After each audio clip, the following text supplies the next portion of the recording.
Join the Oasis Network, the official newsletter by Darren Sparks, and stay up to date on the omniverse. Subscribe now and get an exclusive science fiction short story sent to your inbox. Find all available episodes of the Chronicles of Calamity, the exciting young adult science fiction and cosmic horror series by Darren Sparks, exclusively through Kindle and Kindle Unlimited. On today's show, we have Ivotres Littles joining me to talk about The Thing, among other things. She is the creator and host of Horror Movies and Beyond, which is a platform that focuses on horror movie reviews and interviews, and she has some of the best people in the industry on her program. She's always talking to writers, actors, producers, and directors, and I know that I get lost for hours on her channel. If you don't know who she is, then you definitely want to stick around, and if you do know who she is, then I think you are going to be laughing right along with me.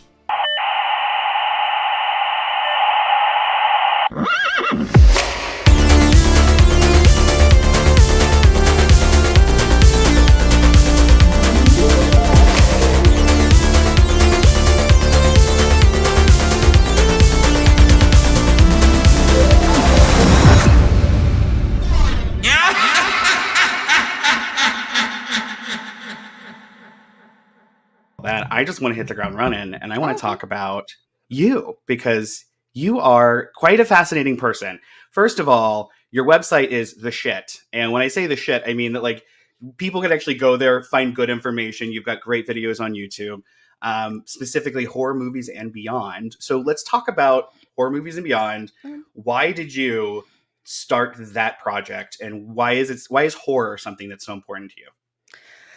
Oh man, that's a loaded question.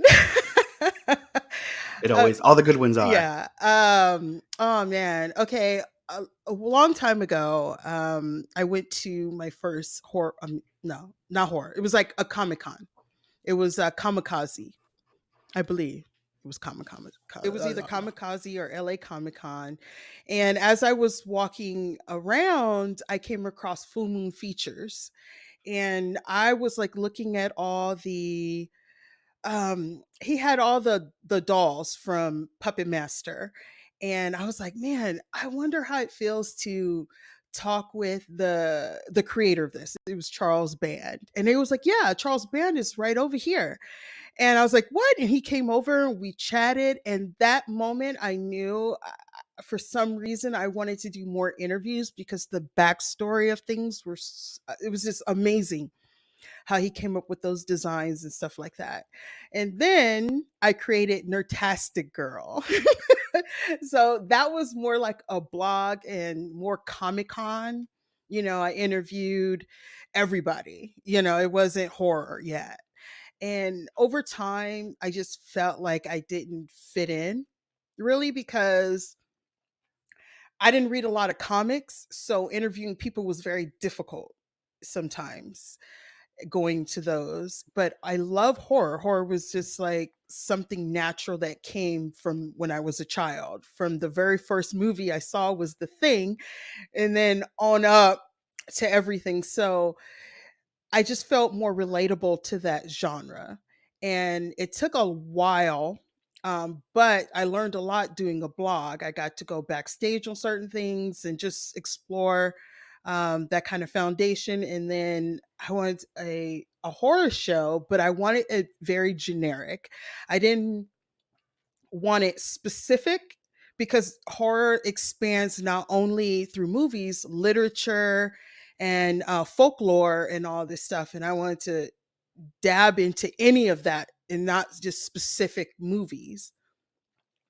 And so it took me a long time to figure out a name, and I didn't want it to look like a girl was doing it. I just want it very generic. Like you see the title and you have no clue what it is until you have to dive into it. So that was kind of what I wanted to do. And I started doing little live things on Facebook. And then I transitioned over into video after I got on Dead Meat podcast.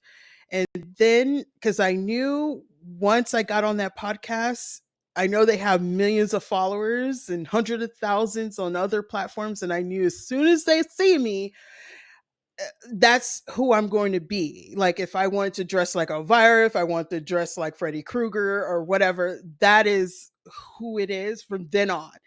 And so what I did was I kind of researched. I knew who they were. How I met them, that's a whole nother story.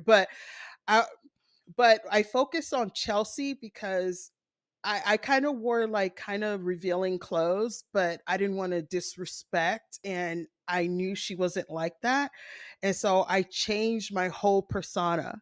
Um just just to be more relatable because I knew the kind of people they have a huge following, and I just didn't want to be known for that because that just wasn't me.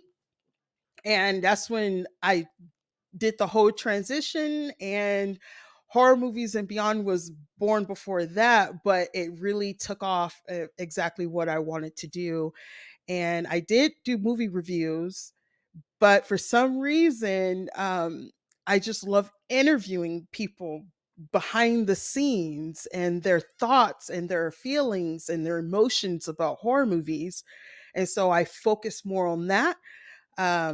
It's tougher because it's not quite an audience unless you are with a brand already, like Entertainment Tonight, or or one of those huge platforms, Fangoria and stuff like that. So I was jumping into something that I knew was from the ground up because I already started doing movie reviews, but it's just something I really love, and here we are today. Yeah, yeah. Well, and I'm glad we are here today.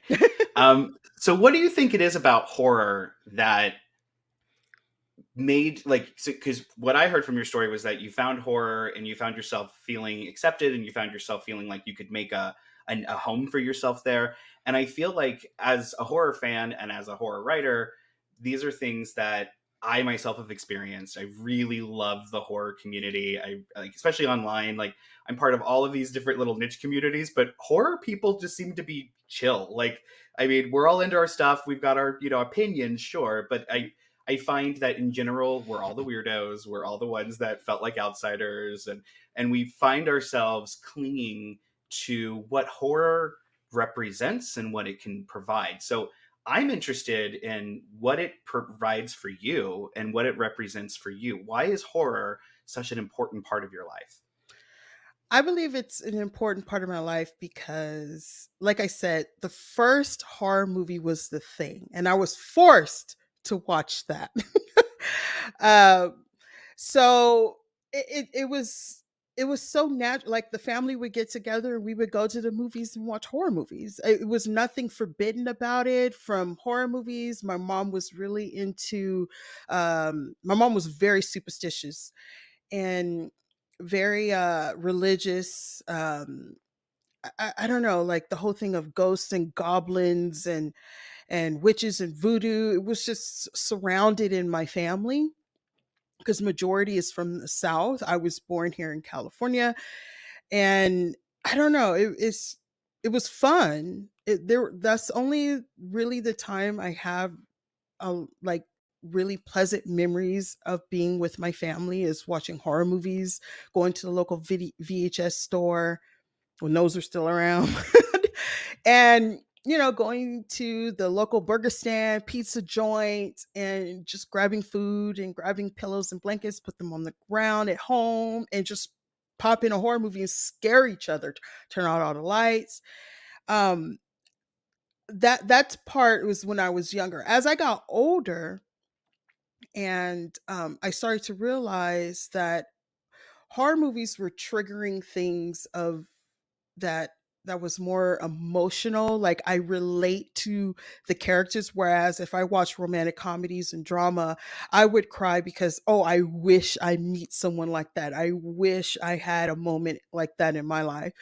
However, in horror movies, I realize that when I'm watching a movie, let me like Black Phone. Let me just use that example. When I watch that movie, it's not like I wish to be in that situation because in horror movies, they're always mostly in bad situations. But I can relate to that character in a way that I feel like I know they could get out of it. And I remember being in that situation where I was bullied, and I had a friend that helped me, but they moved away and it left me vulnerable for bullies to come get me. I almost got kidnapped when I was younger. I was abused when I was younger. I was treated differently because I couldn't fit in anywhere. And I felt trapped as a child in a home where, I was getting bullied at school, I was getting bullied at home. So I felt like that whole entrapment when he was in there and he had his friends kind of, push him, you use what you have. And he was a good pitcher. So use that to use the phone to beat the man down, the grabber down and everything. So when I watch it, I relate, I understand how it feels, that emotion of getting away and being free. Like that's how I feel when I watch certain horror movies, not all of them because some are quirky and funny, but really get deep because every horror movie, even the quirky ones, have a story, but it's what relates to you. And that relates to me. The Conjuring relates to me. Aliens relate. Even The Thing, as an adult, you can't trust everybody. That has a story. So I think that's why horror movies, it gets me in a deeper level than, oh, this movie is great. But I could reach and find little things in there that really picks up of why it's great, and not just this movie's, oh, this movie's bad. Yeah, it may be bad, but I always find little things in there that really, you know, help the story and help people understand. The movie could be terrible, but look how he survived. Look how she survived. Right. So, yeah. Right. Right. Oh, totally. I feel like for me, horror is a place I can go to when I need to experience my own trauma and my own shit, but through the eyes of somebody else. And so, and that isn't always possible because we all got all stuff. But growing up a queer kid, absolutely, an abusive home, having to deal with bullying, having to deal with all of those things, I really got into the stories where characters got to have revenge. And like for instance, I will forever be a stan for Ginger Snaps. This idea of like, nope, she's done, she's over it, and she's just doing her thing, and you all right. Mhm. Like I love Ginger Snaps. I love the vengeance kind of aspect of horror because so rarely do we get that right Mhm. in life. Do we get retribution or revenge or any of those other things? So for me, my top genres tend to be like, I'm really into female revenge and queer revenge, and I'm very into cosmic horror. Those were probably like my two favorite. I like techno thrillers and stuff like that. So what are, if you had two genres, two subgenres in horror, what would those be for you? Oh, wow. Oh, man. Okay. So I think I'm going to just say what I usually watch, which is sci-fi, the sci-fi horror. I watch a lot of that, but it's not my favorite. I know that's kind of weird. I don't know. Um, I can't even say what are my two favorite because they're all have a reason, and it's hard for me to choose. But I always seem Totally to get it. go to sci-fi. Um, but it's not, there's no direct which one I like better because they're all, I love them all. I know that's Yeah. weird to say. Like I don't even have a favorite slasher movie or character. I have none. Like, and when people hear that, it's like, what? Like I love Freddy, or Michael Myers is my favorite. Candyman is my favorite. It's like, then they look at you. What is your favorite? Absolutely none of them are my favorite. I Hmm. love them all. Right. I that's Right. weird. No, no. I mean, that's okay. Yeah, that's valid. That's like Yeah, completely I don't valid, have a right? favorite I mean, it's a direct. taste. Yeah, It's a I don't have a favorite director. I don't have a favorite actress. I mean, even though The Thing is my favorite movie and Aliens is my favorite movie, but it's the story and the history behind it is the Mhm. reason that it's my favorite. But I don't have a favorite anybody. like Yeah. specific. That's fair. That's fair. And I mean, that's probably the answer people should have, I guess. Like if you're really into horror, you're doing that. Should be like, no, I love everything. But me, I'm like, no, I want revenge. I want, I want to see the people explode. Like there are things that I need in a especially in a sci-fi horror movie. Hmm. Um, because that is my top. Like if I've seen everything, I read all the things. It's the idea of cosmic horror and techno horror and stuff like that. It has always fascinated me because I like the concept of like where we're going as a species. I Hmm. think that's why I love sci-fi in general. I want to think about what is the future is going to be like, because right now sucks. And and we got a lot of work to do, but what are we working for, and to what end? And so like I love Star Trek because of that. Like I'm a total Trekkie. um so when it comes to franchises in the horror world, Aliens is a massively important and powerful storyline that I want more backstory. I want more of that stuff. I'm trying to get into the books more so I can get more of that stuff because Hmm. it's so juicy, and they just give us these tiny little shavings of the movies. We don't get like anything to chew on. So at some point, I want you to come back and we're gonna have to talk about Aliens. But today, I wanted to talk to you about your favorite movie, which is The Thing, Hmm. and it's a movie that I love. I love. I haven't seen it in years, and so when we started talking about you coming on, I was like, okay, we got to break this out, and we gotta get into it because it's a movie that I have to tell you, I saw it when I was little, scared the crap out of me, right? And then I saw it in college again, and I was like, okay, this is cool. I can kind of stomach it, I can get through it, but I've avoided it since. Like there's this thing about, I love it, it's great, but there's this thing about it where I'm like, I don't know that I want to sit through that again. I don't know that I can just go through the procedure that they end up having to go through as the story unfolds. Hmm. So before we kind of break into the things, some of the finer points of the movie, we're specifically talking about the 1982 version. Hmm. Um, what why do you love it? So let's start there. So why do you love? Wow, loaded question.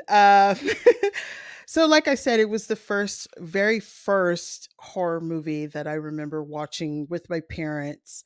They were in the living room watching a movie. I had no idea at the time, and I kept trying to sneak and go in there and watch it. And they kept saying, "Get out of here."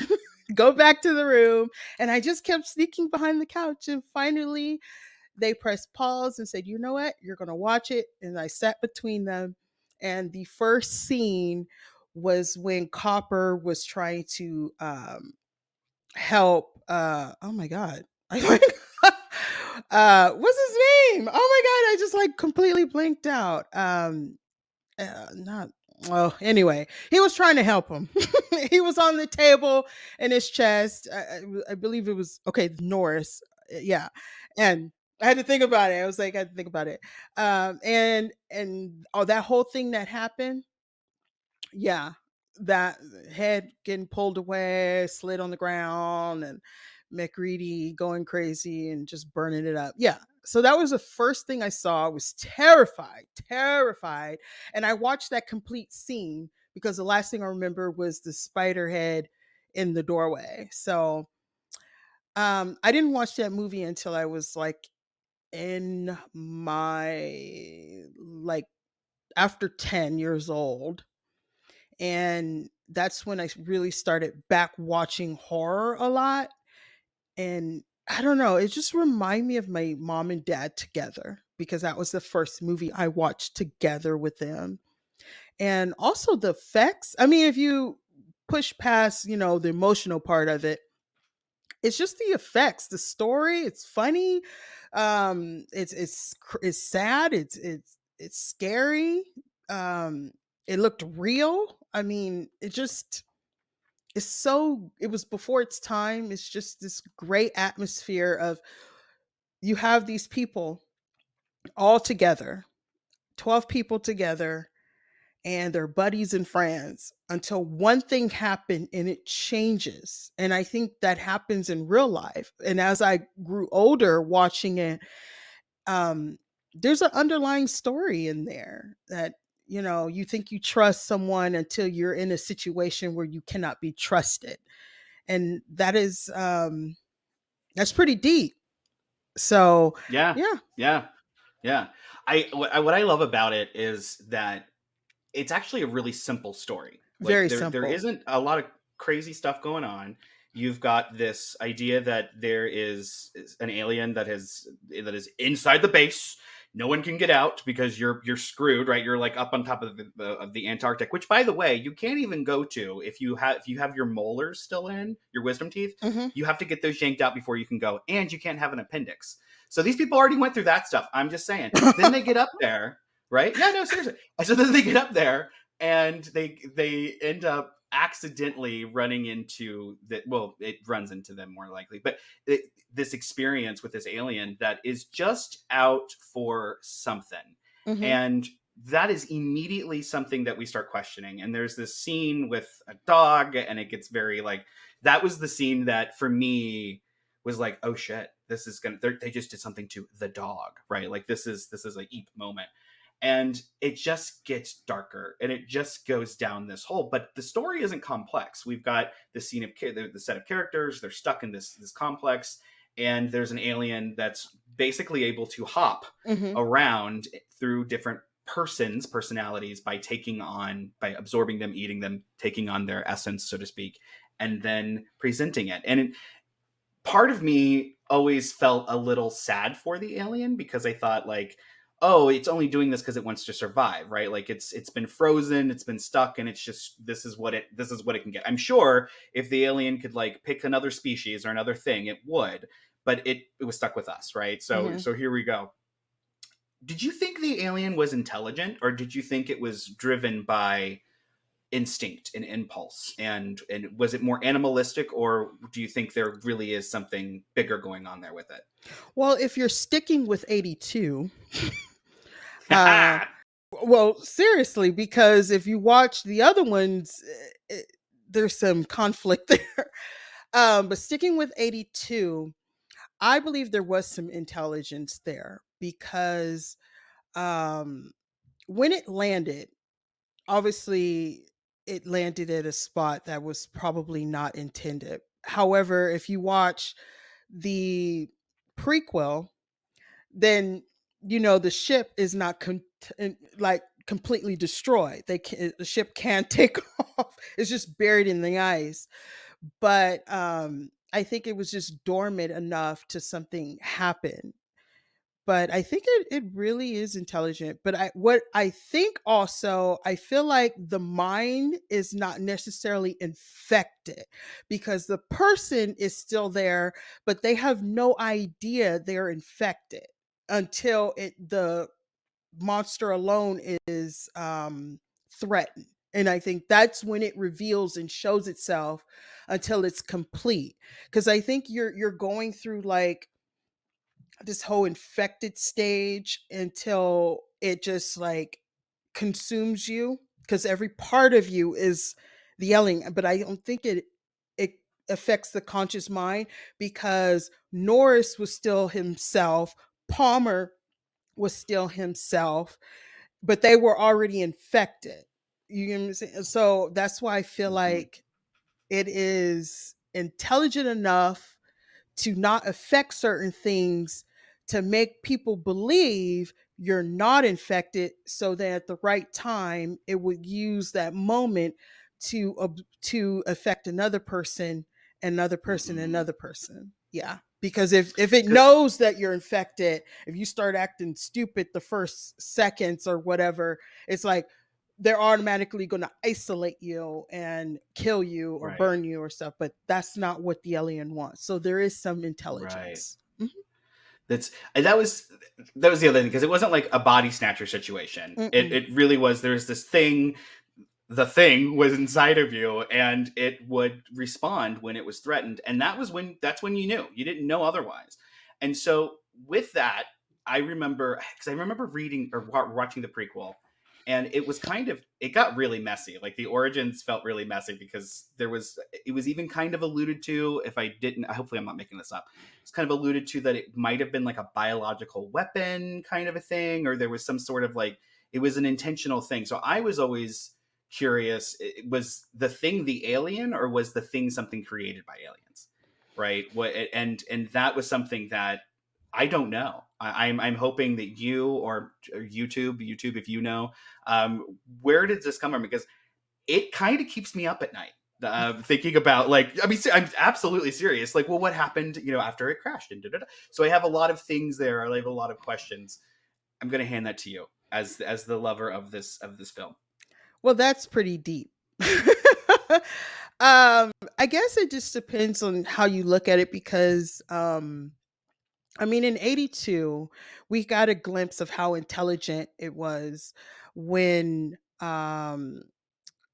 Blair was taken into that cabin and they board him up. And when they went to go and retrieve him to do the test after they found out Palmer was, not himself, they realized that Dr. Blair was creating a new spaceship to get away. That's pretty intelligent and was very sneaky about it because all it could have just went into the ice. But until it felt threatened, they found the ship, they destroyed it, and then it was like, okay, I can't get off this rock. I can't get back. They're attacking me. I'm just gonna freeze up everything and go to sleep until someone else comes get me, because they did say the rescue team early on would come and help them. So I think it used memories and thoughts to tap into that to find its way. So the more that it infects people, the more intelligent it becomes and adapts. So Mm-hmm. that's kind of what I'm getting at about that. So Mm-hmm. yeah, Mm-hmm. it just depends on how Yeah, you look at it. I, and it's probably, it's obviously one of those, like, let's leave certain things open ended so that people have podcasts and they talk about it. Yeah. The movie for me was a really good introduction. I keep saying cosmic horror because, folks, we're going to talk about it a lot on this channel, but it's this great introduction to cosmic horror, this idea that there are forces that are bigger than us, Mhm. that we do not understand, that are out there in the universe, and we as a species could fall prey to them at any moment. And I love this concept because it is so out of our control, right? Like, Mm. so much other, like, slasher movies I have so much problem with, usually because I'm the guy being like, really, you just go through the other door, or like, why do you have to, like, come on. Like, I've always, because my ADHD is not going to let me sit through stuff like that, right? Without having something to say. So I always had this, like, oh, you could do it. Oh, you could, blah, blah, blah. But when it comes to cosmic horror, no, we have no control. It is out of our control completely. And I think that's why The Thing has kind of lasted with me the way that it has. It was my first introduction to cosmic horror, but it was also one of the best examples of cosmic horror that's kind of a standalone, because most of cosmic horror is like in a big series and there's all this stuff. So if we were to talk about the cosmic horror elements of that specifically, where do you find, well, and kind of getting out of the movie just a little bit, what connections are there in other movies to The Thing? Like, because they're obviously like The Faculty, right? I don't know if you remember The Faculty. It reminded me a lot of The Thing. There was a lot of that, like, petri dish, we got to check this, any of us could be a thing.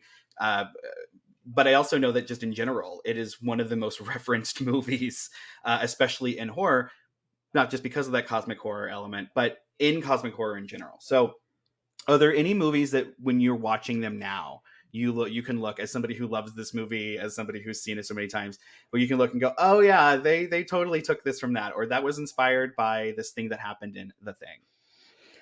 Oh man, And I keep there's asking all these no, no, questions. no, no. I'm just thinking of what specific movies I've seen so many and trying to remember them all. Okay, okay. I could say Slither. Slither was like that. The Leviathan. Um, Invaders from Mars was definitely like that. And then there was The Puppet Master. And but really nobody really heard about that movie. It's called The Puppet Master, or was it Puppet Masters? But anyway, it came out in the later 90s, and it's this alien that comes and puts something in your head. Mm-hmm. Yeah, And and yeah. yeah, and controls I you. totally know this movie. This Okay, movie because was I said, insane. because Yeah. I would say that, and people like, no, the little dolls. I'm like, no, no. No. This is Yeah. when it was Sutherland. It was not Kiefer Uh-huh. Sutherland. It was the Donald Sutherland starred Sutherland. in Yep. there with Morgan Freeman. Yep. That Ooh, was it was this is a minute ago. yeah, it was This a is a minute. minute ago. There was one called The Hidden or Hidden, Mm, where it goes into you and it makes you do things and it controls your body and stuff like that until you get, um, the body gets deteriorated and it moves on to the next person. So mm. it's like a parasite.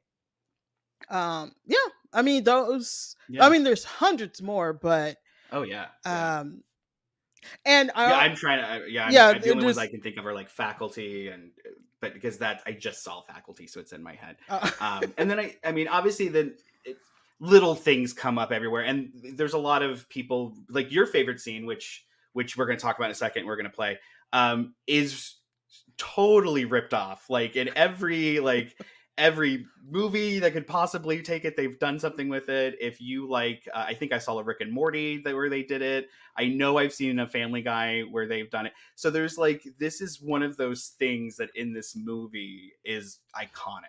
So can we talk about this scene? yeah. And then we're gonna show everybody what we're talking about. And this is why this movie really is so iconic. And this is why this movie has had the staying power that it has. I totally believe is this particular scene. So Mhm. can you set it up for us? So in this scene, they already trying to figure out who is the thing, and they figured out, okay, we might do a blood serum test. Copper thought of that idea, and it was like, oh, if we take a person's blood and mix it with contaminated blood, then we'll figure out who's the thing. So they decided to do that. Copper went to go get the blood, and he realized that somebody has gotten to the blood because it was like pouring out of the refrigerator, but the lock wasn't damaged, so they unlocked it and locked it. And Fuchs said that. So they were trying to everybody came in there and trying to figure out who did it and what and where could everybody been. And so McReady asked, who could have gotten to it. And Copper was like, when I use it, I lock it.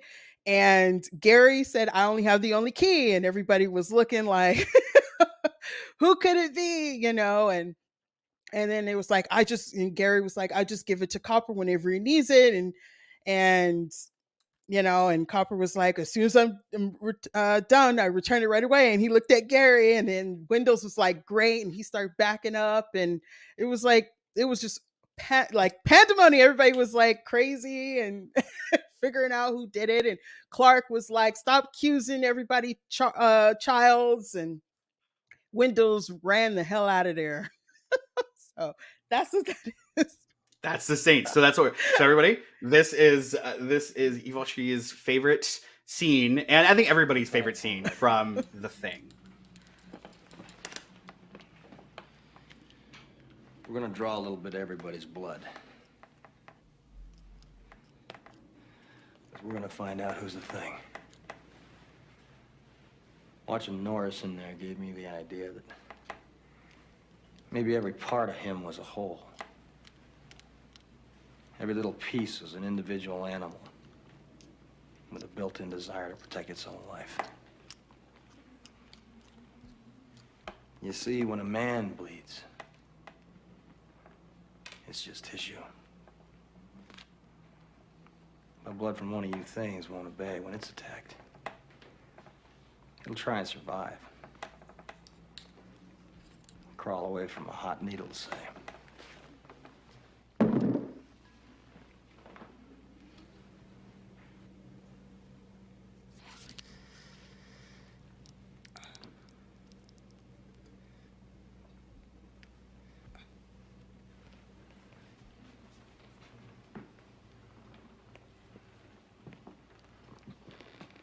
How are you?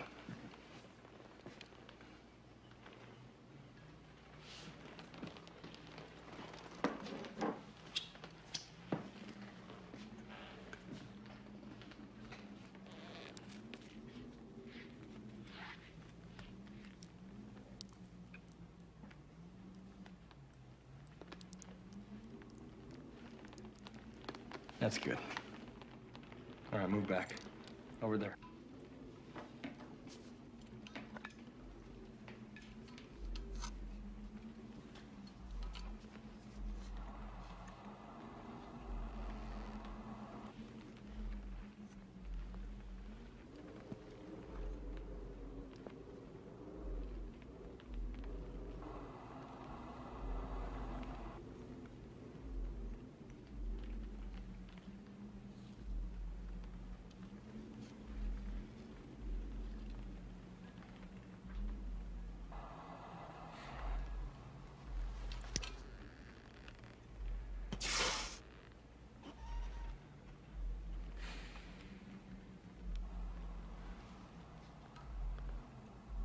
I guess you're okay.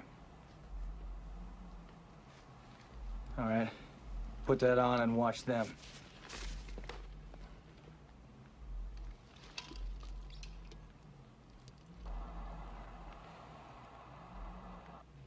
Now I'll show you what I already know.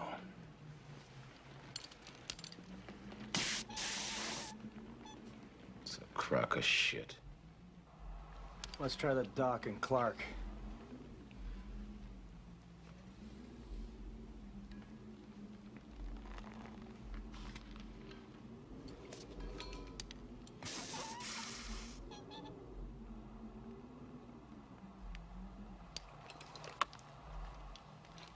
Now, Clark.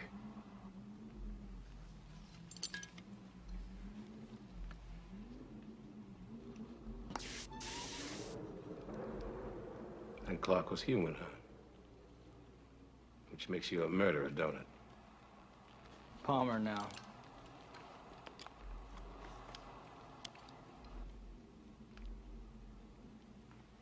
This is pure nonsense. Doesn't prove a thing.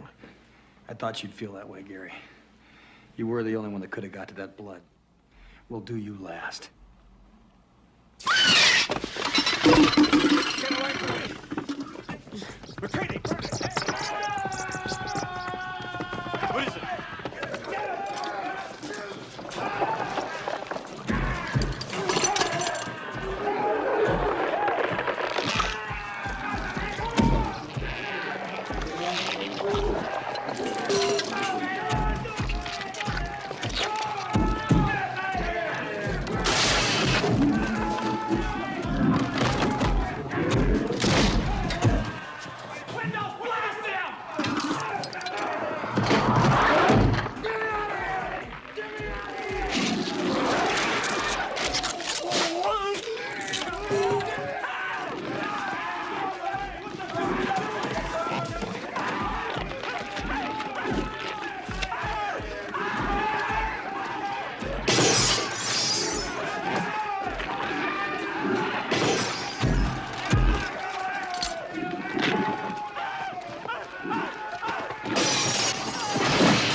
So if people like the thing, so I imagine people are they're fans, that's why they clicked on this video, where would we start sending them, like recommendation wise? After this movie, you liked it, you like what you saw, you like what you felt. We haven't even talked about the body horror stuff, because that's like really what this movie is like underpinned with. But where would you start to send people, like, you like this movie, follow it up with this? I would tell them to watch The Thing from Another World. That came out in 1951, because this one is a remake of that. So you got to go with the 50s sci-fi horror. You got to see where it came from. And if you really want to go further than that, then there's the book who goes there. But if you're not into reading books, and everyone is, I would say The Thing from Another World that came out in 1951, and you could find that almost anywhere. And after that, I would say the thing that came out in, I think, 2011 or 12. Like I always see 2012 or 2011. Even though people say, "Oh my God, it was just horrible." It's supposed to be the prequel to the 82. You got to watch them because the monster in the prequel is more accurate than the John Carpenter one. That so from the book, yeah, more true to form to the book. yeah. Are there so it's so rare that people actually do read horror. I'm finding this. And Hmm. so I love horror. That's my jam. So I am curious, what are your horror book recommendations? I'm sorry. Like, um, like give me two books. Give me two books that you're two. like, oh, people should totally read this. Oh Yeah. my God, because I can't recommend anything because I haven't read a horror book in a very, very long time. Shake my finger at you. I know I haven't. I'm Shame. sorry. So what Um, have you been reading lately? well, I will fully admit I have been reading smut. I found myself on a smut like thing on Amazon, and I was like, I didn't realize this was good.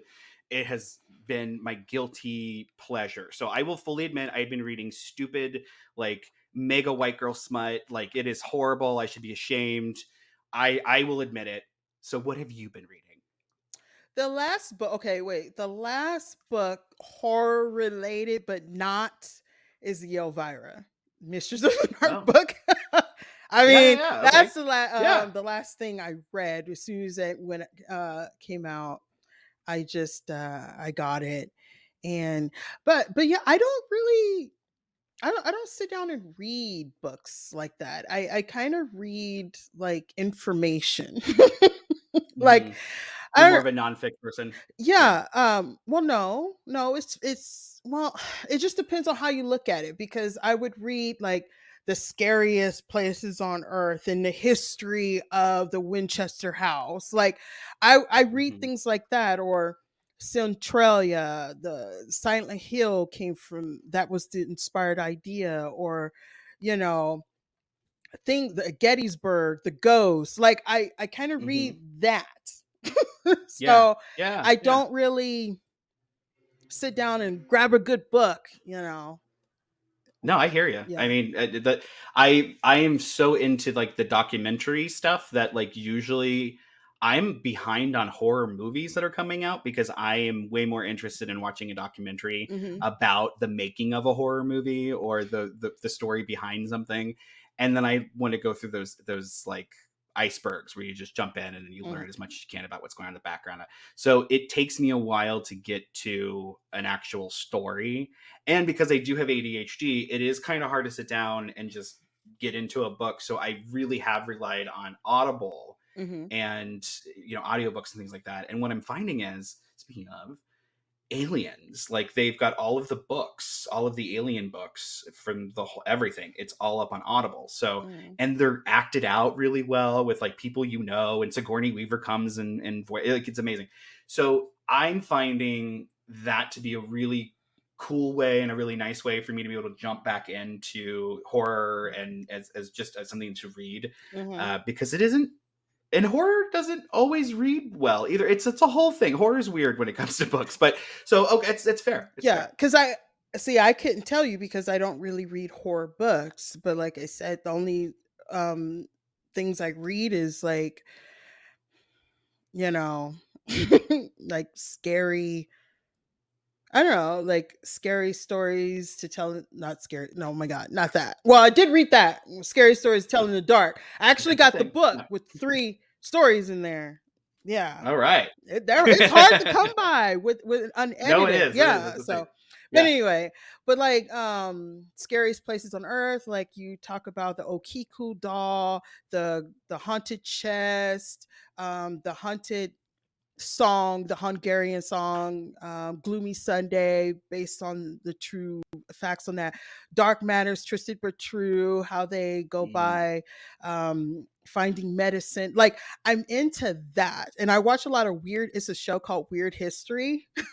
Yeah, So totally a big fan. Totally a big oh fan. my Yeah. God, I'm obsessed. So like Yeah. stuff like that. That's why we created Preternatural Mysteries, where we talk Mhm. about that stuff, because it's Yeah. still the origins of horror. Because horror Mhm. is not just, let me pop in this horror movie and watch it. Yeah, that's for you. But there's people who wants to take it to another level, and that's why it's horror movies and beyond. Mhm. So yeah. Right, absolutely. Yeah. Mhm. Yeah. That's a trip. I totally I mean, my obviously so as a writer before coming to not to fiction, I'm a nonfic writer and I write about occultism and real life occultism and been on TV as I was on CBS as like their occult expert. It was a whole thing, and I love talking about it. I love the investigations and all of these things. But what got me into it was the stories, right? Like the things that you couldn't really explain away, the things that and as for as logical as I try to be, and my father was an engineer and like all that. So like, I've supposed to have a very specific way of looking at things, but I love the preternatural or preternatural, however you want to pronounce it.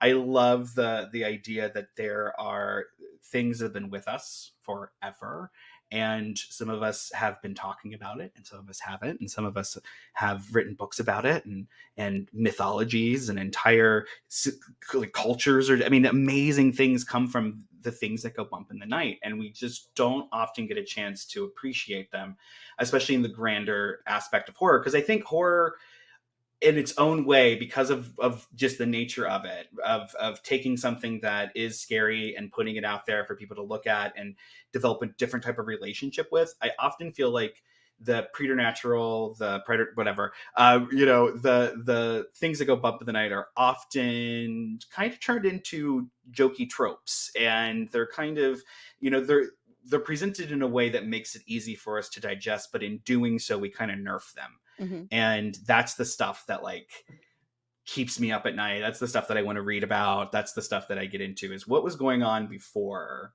we have our, the present situation, especially when it comes to movies and television and the genre, because the genre has changed. Like it Mhm. has completely changed. And when my mother was a kid, the stories were much closer to things like folklore than where they are now. And now we have this whole other like cast of characters, right? Like all the slasher people, like they're kind of their own like mythologies now, right? Mhm. Like it's kind of insane. Mhm. So is there a story that is an older story that you hold on to that is part of your horror journey when it comes to that stuff, that preternatural world that exists out there, that hidden kingdom?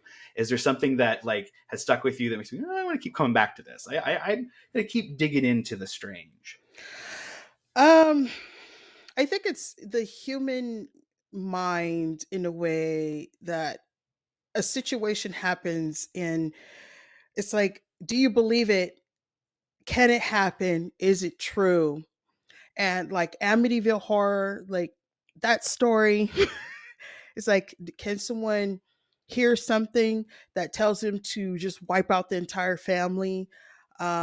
Could there be a haunted doll where it is possessed by a spirit and the hair and the nails grow and it has teeth? Can Robert the dog harm someone if you do not say nice things? And or you have to ask permission to take a picture. It's like, how much of that is truth and belief, or how much is that can not be real, and it's just stories passed on from generations and generations. So when I started Preternatural Mysteries, I wanted to explore that, because all that stuff is just the human mind creating an atmosphere that's very scary. Um, and is it true? I mean, can a treasure drawer, or you know, be passed down from generation and kill every family member if you put a piece of clothing in it because it was made by some slaves. Can that really happen? Can you listen to a song that it makes you so depressed that you want to commit suicide? And that was Gloomy Sunday. And it, can it be cursed? I mean, stuff like that. It's just interesting how the mind works. And we are aliens. We're on a planet floating in a space, and to believe that there's nothing else out there but us. I mean, we want to hope, because if something does come here, will it be like The Thing? Will it be like Slither? Will it be like Invasions of the Body Snatchers? Would it be like a virus and just wipe us out? I mean, they keep going out there and bringing stuff here. It's like, Right. come on, you know what I'm saying? It I mean, happened. who knows where these diseases came from that are deadly? I mean, they have every disease known on this planet at the CDC, and they're doing experiments on it, and hopefully they don't break loose. And I Yeah. mean, we Yeah. already, dying off with some of these diseases, but some of them are so devastating. I mean, if the Black Plague comes back, we're goners, because Oh, yeah. by the Yeah. COVID condition, nobody was nobody Right. wanted Well, to listen. and then speaking of The Thing, right? Like, as things are thawing right now, there's all of these new viruses and bacteria. Not new; they're quite old, that have just been frozen. Yeah, And so now we're fighting all the. Yeah, it is. Yeah, it's definitely scary. So, Yeah. um, and you know what? Another thing that I find extremely interesting is that there's so many books and literature and folklore on strange things, strange occurrences happening. Mhm. But is it really not that true? Like, Mm. think about it. Is okay. There's a horse with a horn coming out of his head. I mean, who would Mhm. make that up? Who would make up mermaids? Who would make up all these things? But yet we haven't explored the ocean completely. We Mhm. haven't explored space completely. Anything Mhm. is possible. Anything Yeah. can happen. We just, as a species, is not ready. And by what has happened in the last couple of years, we're goners. Yeah. So Yeah. hopefully I'm feeling you on hopefully that. the aliens don't come. But at the same time, if Klaatu came down from the earth, I- stood still and just said, you yeah. know what, we're gonna send out some little things to just eat people away and just destroy this planet. I'm like, you know what, Right. this planet is just horrible. I mean, Yeah, we got. Yeah, or there's some shit. or that thing from that one alien from the Twilight Zone, that was to serve man. I mean, Oh, to serve man. Yes. I mean, we Yes. have no idea. And so I just Yeah. think horror really taps in all kind of elements and give everyone so much perspective. I mean, you could think about it, you can watch a movie and be like, man, don't go down no alley at 3 o'clock in the morning or you're gonna get tore up. I mean, Right. that's a Right. smart way of thinking that. But yeah, there's just so Right. many ways out there, so many things. Absolutely. Have you read Childhood's End? No. Or seen there? I think Sci-Fi did a mini. Actually, I know. Yeah, Sci-Fi did a mini series of it a couple years ago. So it's this story about basically these aliens show up one day, and they're like, "Hey, we're going to offer you this prolonged period of no disease, no war, no hunger. We're going to fix all your problems." And everyone's like, "Okay, let's do it. This is amazing." And so the aliens refuse to show themselves for like 7 years, and 7 years go by. Things get better, right? And then the aliens have to present themselves because the time has come, basically. And they step out of the ship, and spoiler alert, they look like demons. They've got wings and cloven hooves and horns and the whole 9 yards. And there's the way that he explains it is basically the human psyche knew this was coming. Like, the human psyche is totally tapped in. So we created these images of demons and devils based off of basically what are essentially premonitions of the future of our species. Mm-hmm. And the species wasn't evil. They were just there to basically do a job, and that job was to foresee the future evolution of our species by getting absorbed into a giant omni consciousness. And so it's really, and that isn't like even the best parts of the stuff. So go check it out, because there's stuff in what you're saying that I'm like, oh, she'd totally get into it. And it's the sci-fi made for TV movie was really good. Mm-hmm. So I mean, for a sci-fi film, you know, like it was pretty good. So check that out, because I bet you dig it. I totally bet you dig it. Okay. Okay, so before I let you go, I want to go over something on your website, because no, you have 5 misunderstood horror movies listed on your website, and I want to know why you think they're misunderstood, because 2 of them I Man, love I don't even completely. remember where they were. That's okay. I'll remind you. No Okay. worries. Okay. Thanks. All right. So number 5 was Antlers. So why do you think Antlers is misunderstood? I absolutely love that movie. Um, I don't really hear about it. A lot of people, I mean, it was a movie that happened, and then there was like, what happened? Nobody's talking about it. I think it's misunderstood because the story about behind it. I mean, there were people that I talked to said, oh, the folklore, the way they kind of twisted it a little bit, it didn't make sense and stuff like that. But I'm like, okay, let's look beyond that. Because it was a woman that went through childhood trauma, abused, and possibly sexually abused. It was implied, but it was never really, in your face. And then you have the brother who takes that same information and doesn't know how to show his emotion. And he probably was abused, because he said to her, there was one point she was saying, this is what happened to me. This is what happened to me. And then he said, do you know what happened to me? And she didn't even want to know, because it was all about her. And that was the problem with that relationship. And then you have this boy who was like dealing with his dad, and dealing with his brother. And I think it was kind of a metaphor of, not this picture perfect family, and how a teacher gets involved and believes his child is being abused, and no one's listening to her. And in a way, he was abused, and he was just trying to cover it up, because his dad was turned into some kind of antler monster, along with his brother. But the part where she had to tell him, you have to let them go, but it was like a decision that he could not make, the young son, of the 2 monsters that were turning. And so she made that decision for him.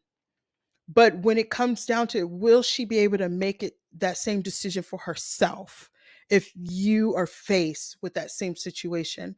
Because she ran away, but that situation will happen, because at the end of that movie, spoiler alert, her brother gets infected. So is she going to take off, or will she stand and fight and, deal with that situation? So yeah, that movie's deep. It was way deeper than just a monster. Yeah, absolutely. And it's one of my favorite movies. So yeah, no, and I think I mean, people are so willing to suspend disbelief in certain ways, but when it comes to like some of the criticism of this film, I just felt like, come on, folks, like you're willing to like just believe that, like, things that are like Titan AE, like this insane stuff's going on. You're like, you're just accepting this and you don't question it. But here's this really well produced film that just didn't get the love it needed. It was. I mean, visually, the horned monster. Beautiful. I mean, it looked really well. They spent money, and it just didn't get the recognition. And I'm like, oh my God, the kid was fantastic actor. I mean, it was like, what the hell else do you want? Right. No, seriously. Yeah. Okay, so number 4 Mhm. on your list was Revealer, and I actually haven't seen this. So Ooh. can you tell me what I'm missing out? Um, Revealer is about two people that have to come in terms of what their beliefs are and to survive an apocalypse. One is a crazed religious, everyone goes to hell, and one is a stripper and got to do what you got to do to pay the bills. And the apocalypse happened, and the very place that the religious girl was like, oh my god, this place is nasty, she had to find refuge in the strip joint. And then once she learned about why the girl was working, what she had to do to survive, how her life was, she began to understand the whole concept of like, sometimes you got to do what you have to do, and they're not always bad people. They just dealt a bad hand. At the same time, she was fighting her inner demons because she was a lesbian. So she wasn't revealing, spoiler, I'm sorry.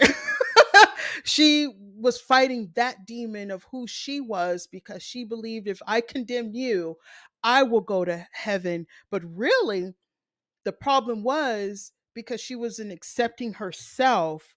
How are you able to go somewhere that you believe is so righteous when you're not righteous? So, yeah, it's a very good um, Hmm. film. I had interviewed the director and the two young ladies, and um, it was a lot of tears and people Mm, coming out on my show, like, mhm. because the two women are in real life,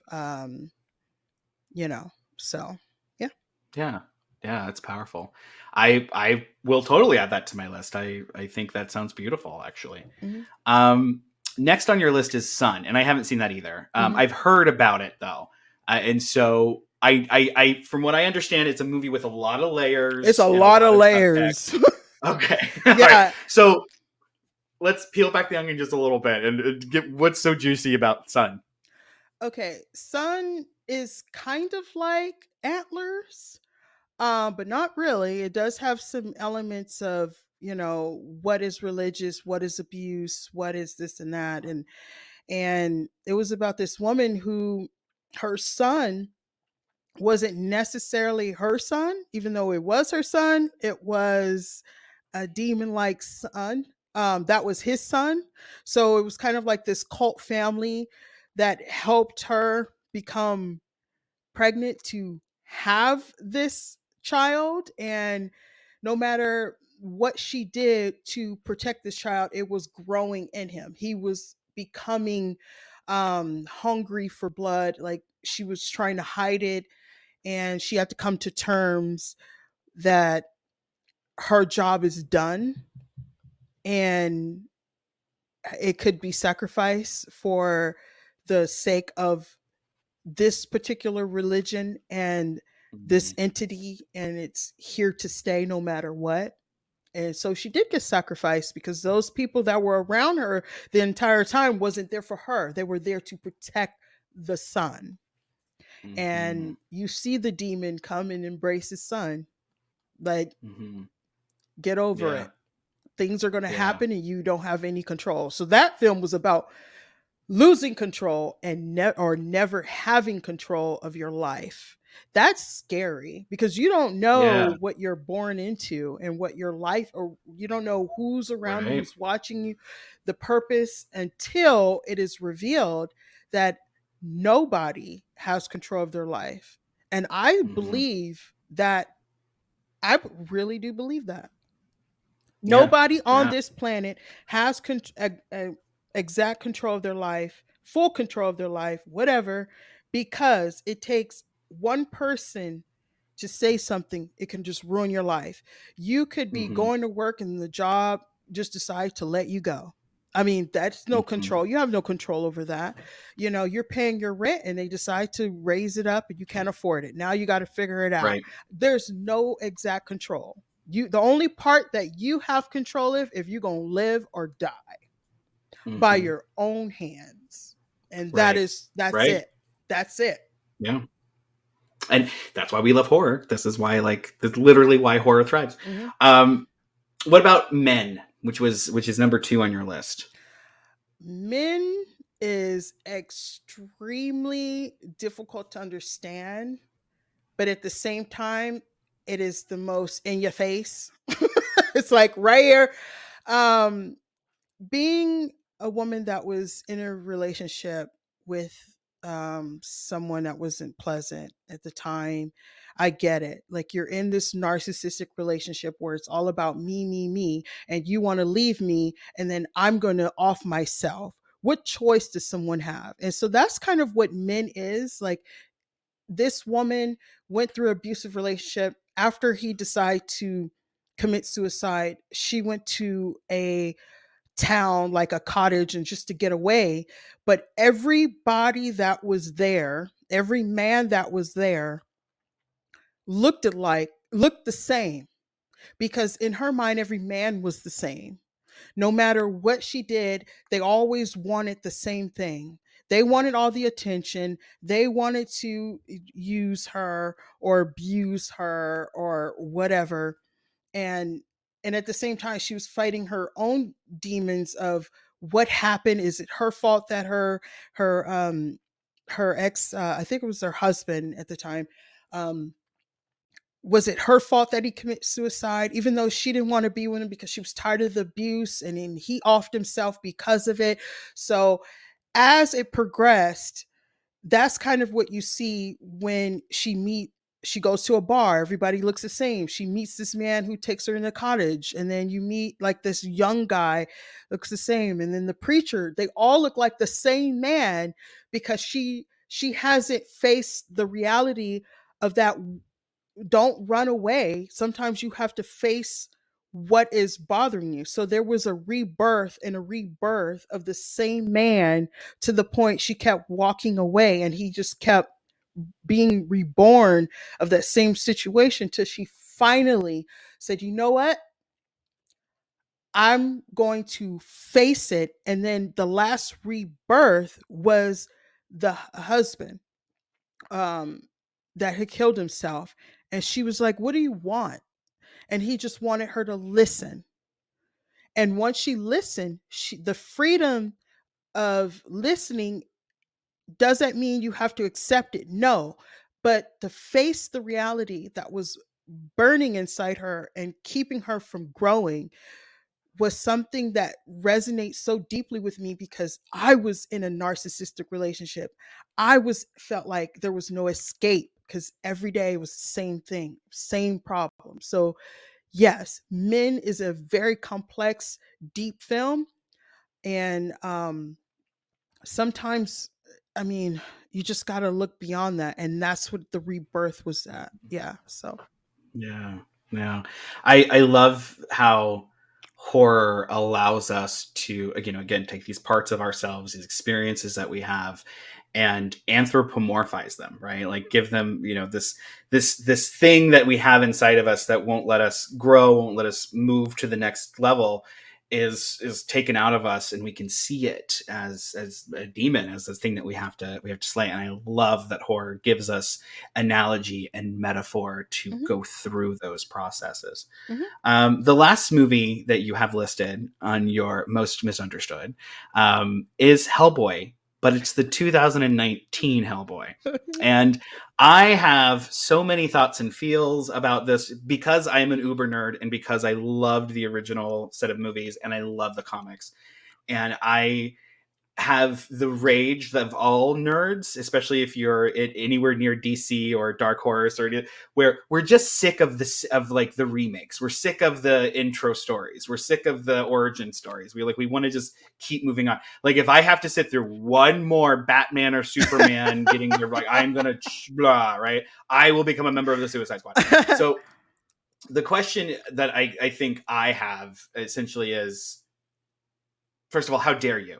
But like, how do you, like, what is it about the 2019 Hellboy that you think it made it misunderstood, especially when it came to the public? Because I know it did not get it didn't get any love. Actually, it got very little love.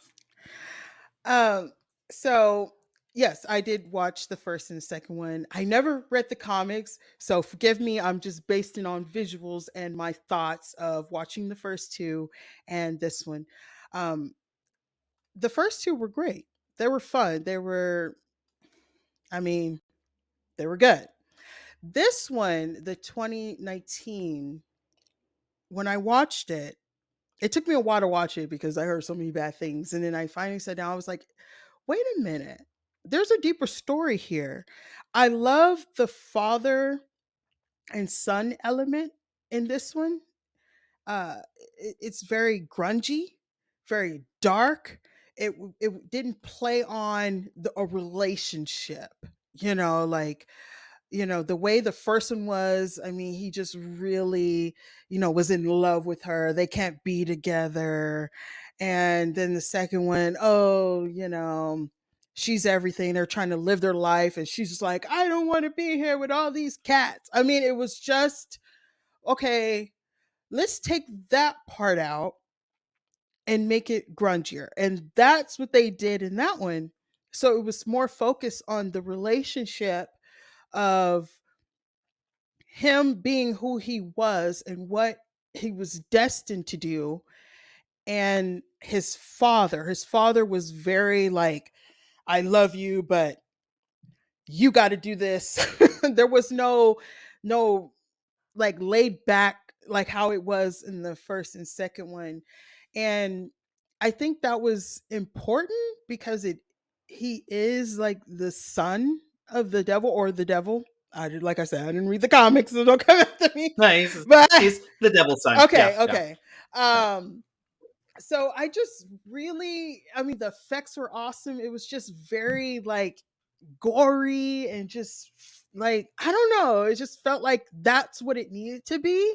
Then him yeah. It going was through, definitely edgier. It was prettier too. yeah, going Like, through all this no, they relationship did a good job. problems. I was like, what is going on? Like, to me, I really liked the first two, but I was like, what's the point of this? However, in the second one, the prince, I Mhm. really love his story and his depth of getting revenge and becoming, like, we're tired of living in the shadows, you Yeah, know, we need to be out here. I get that. yeah, But far as like the 2019, the relationship with him and the dad and the ability of touching the girl, I can't remember everybody's names, but her ability to touch someone and bring out their essence, so you could, because their somewhat spirit mhm, is still there. I bawled my eyes out when she touched the yeah. dad and he came up and talked. I'm about to cry now. Like my eyes start watering. I'm like, hold up.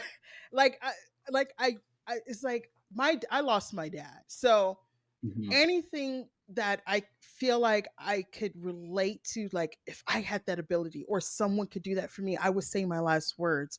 He looked badass when he turned into the full on Prince of Darkness. Yeah, I mean, the horns look better, the crown looked better. the crowd was The cool. Yeah, freaking monsters, did you see yeah, them?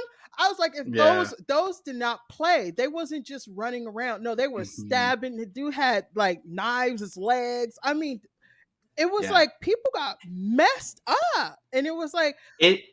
it didn't Yeah. sugarcoat it like Mhm. the first one did. It was like he Yeah. turned it in, he put his arm in there, and I was like, no, this is what happens. This is real. Ru- Yeah. they were got the monsters. I was running for my life, and I wasn't even there. I mean, No, it's like totally. it looked Yeah. visually beautiful, and I just wish that kind of dark element could have been in the first and the second one, and Yeah. leave the You're spot relationship on.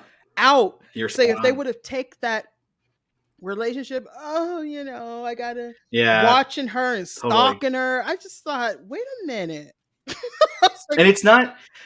You're totally spot on too, because in the comics it is way gritty. I mean, all Dark Horse comics are super dark and gritty, but it is a gritty story, and it is, you are infernal. Like, you're dealing with these really dark things.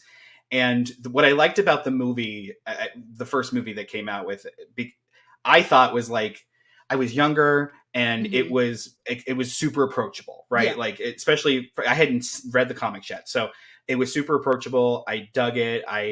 It was very the time it was made, like that. It's kind of dates itself, and Mhm. it's all there. And but I liked the movies. I liked the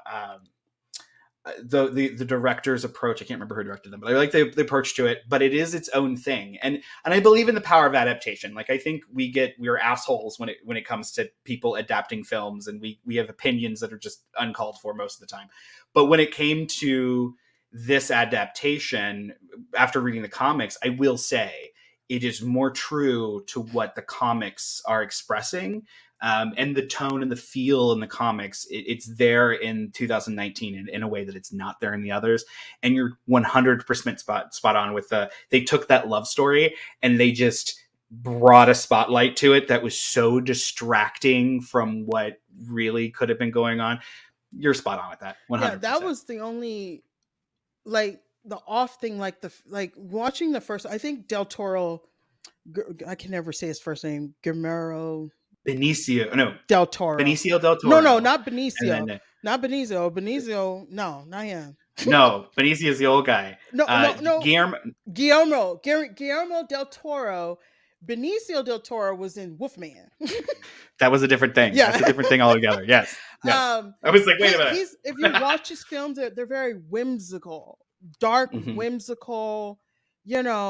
Things happen, but they're still very whimsical. Like so. I feel like he picks up that darkness of mythology because Yeah. those stories were not fun. Like the original Grimm story fairy tales, that shit was scary. They were scary, super creepy. And I feel like he does that. I feel like he takes that the fear that people had when these stories were developed and created. I mean, there's a reason we told the stories. It wasn't just to creep kids out. It was to keep people safe. It was to keep them alive. And so he takes that feeling, that pressure, and he's so good about putting that in every single one of his films. Yeah, like he's really good with working with children and really getting that emotional. Like, yes, a child is in a child situation, but sometimes they have to be thrust into adult life because that's what's around them. He's really good at that, and I feel like doing Hellboy, he was still doing that. The creatures were beautiful. I mean, in both of them, they were breathtaking. But I feel like he was trying to tame it down for everyone to see. Whereas the 2019 wasn't. It was like gory, nasty. Look at these demons. I mean, the dude had hands floating. I'm like, they were just stabbing and cutting and biting and ripping people apart. I was like, like, yes, but it had the intensity of like Constantine. Yeah. It had that same like, oh shit, like this is dark and this is real and it's vicious and it's I'm totally on the same page as you. We have been talking for a minute though, and I totally am taking up all this time. Okay. Where can we send people if they want to find out more about you? Because hopefully you'll come back on, you'll hang out with us again. But in the meantime, where are we going to send people? Because you are doing videos, you've got all kinds of projects going on. You're quite a hilarious person as well. And so, like, where are we going to point people when it comes to finding more of you? Oh, wow. I do have a TikTok. It's Horror Movies and Beyond. That's the more instant funny stuff. I do have a YouTube, Horror Movies and Beyond. If you type Horror Movies and Beyond, I'm the only thing that pops up on Google. Yay. Twitter, I'm on there. Instagram. Yeah. That's pretty much it. That's all. But that's a lot of places though. Like, I mean, just to say. So all the links are going to be in the On my show website. description, so definitely check that out. And we will send you to the website. Yeah, my website, which right now should be shows like you click go. taken It takes you wherever you want to go. It's all there, and it's a nice website too. So it's not like, because like sometimes you go to like horror people's websites and they just have not been updated for 13 years, kind of a thing. Hers is a nice website. Definitely check it out. I took a lot of time on that one. Well, you did a good job, and it looks nice. It's professional, and because I didn't want it girly. Like I wanted it. I What love is this about? This is the second time you brought this up. What is this about? Well, because okay, like I follow a lot of content creators, especially women, and a lot of them, not all of them, a lot of them are very, I gotta show boobs, I gotta Mhm. be out there, show my butt, and very voluptuous or erotic in some form. Nothing wrong with it, girl. If you got it, do No, no, no. it. Right, right, But right. I just wanted to separate that, as I want people to take me seriously. Being a Mhm. black woman is hard enough, but being a black woman in horror is definitely hard. Um and but Mhm. I just wanted to people to take me seriously, because I wanted to do serious things, not just Mhm. I get in here because I didn't showed my ass. Excuse me. Right. Because No, yeah, yeah. that's the best part of you because of your boobs and stuff. No, I want to stand there fully clothed and talk about stuff, and Be people are taken seriously. listening. And Yeah. I just nothing wrong with that. But for me, I just wanted that because I want to make this a career. Like I want to do Mhm. it for the rest of my life and get paid for it and whatever. So um Yeah.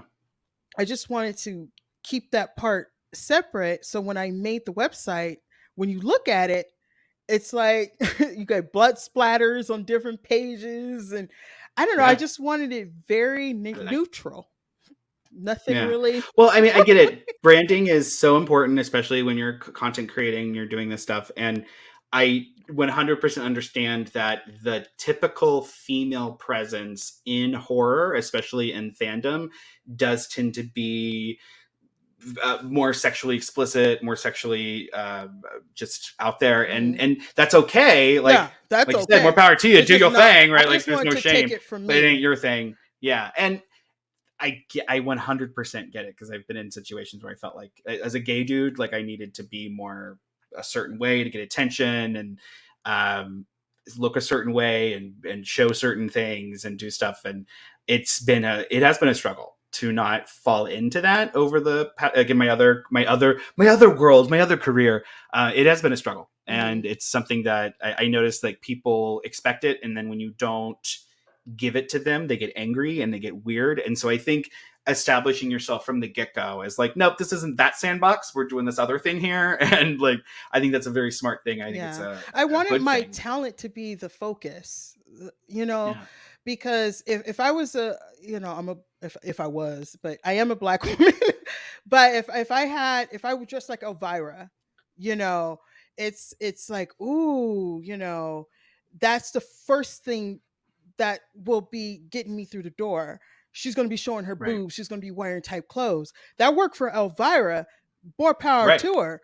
But even Hmm. though people want to see her like that, no one, Right. she's not as, she's welcome no matter what, but everybody wants to see Elvira, not Right. just Cassandra. You know what I'm saying? Right. And But so, also Elvira's been around. yeah, Like there's and how many people have done Elvira? Like it's just at some yeah, point let's come up with a new trope. Let's come up with something else. And yeah, I mean, because literally in horror, you've got like three things. You've got the final girl energy, you've got the scream queen energy, and then you've got the over sexualized like sub. It's yeah. So it's weird to be in a situation where you're walking into that and that is not your game. That is not what you're here yeah. So, for.